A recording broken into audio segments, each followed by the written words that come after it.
नदियों के पास रहते थे? हाँ। क्या ये पानियों से खेतियां करते थे? हाँ। नदियों के पास रहने की वजह क्यों है? सारा साल पानी मिलता था, ग्लेशियर मेल्टेड वाटर मिलता था।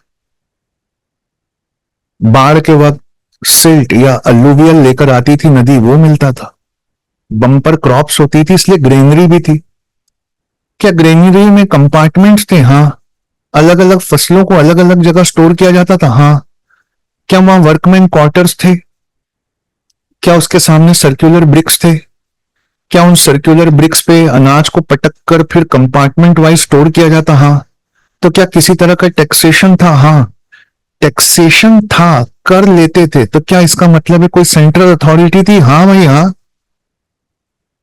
सेंट्रल अथॉरिटी थी। इस बात का कोई और एविडेंस है? हाँ है। क्या एविडेंस है?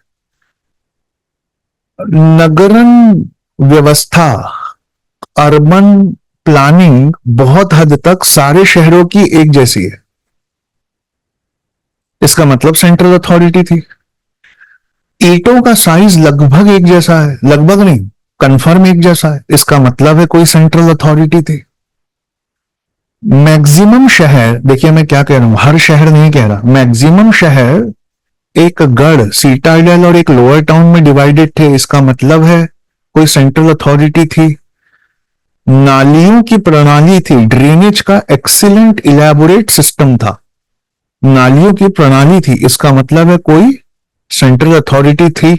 ब्रिक्स और वेट्स तौलने के तराजू में रखने वाले बाट वो यूनिफॉर्म मिले हैं, इसका मतलब है कोई सेंट्रल अथॉरिटी थी।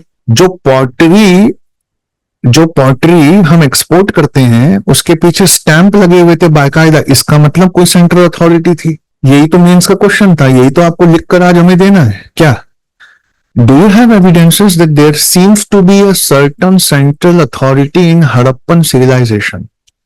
लिख लीजिए इंग्लिश में पहले, फिर हिंदी में लिखा था। That there was a central authority in Harappan civilization. क्या आप इस बात के प्रमाण, there was a central authority in Harappan civilization, क्या आप इस बात के प्रमाण दे सकते हैं कि एक केंद्रीकृत प्रशासनिक सेवा थी हड़प्पा के सिविलाइजेशन में, हड़प्पा की सभ्यता में?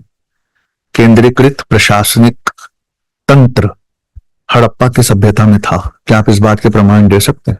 और दूसरी बात यह है, आंसर राइटिंग इसको बोलते हैं, इसको 9 मिनट के अंदर लिखना है। सही है? जो हार्ड है वो मैं लिखाऊं, जो इजी है वो तो लिख सकते हो। अरे हाँ कि ना? और कल को जो जिला अधिकारी बने, क्या उसे आज इतना छोटा एक आंसर लिखना आना चाहिए कि नहीं आना चाहिए? आना चाहिए।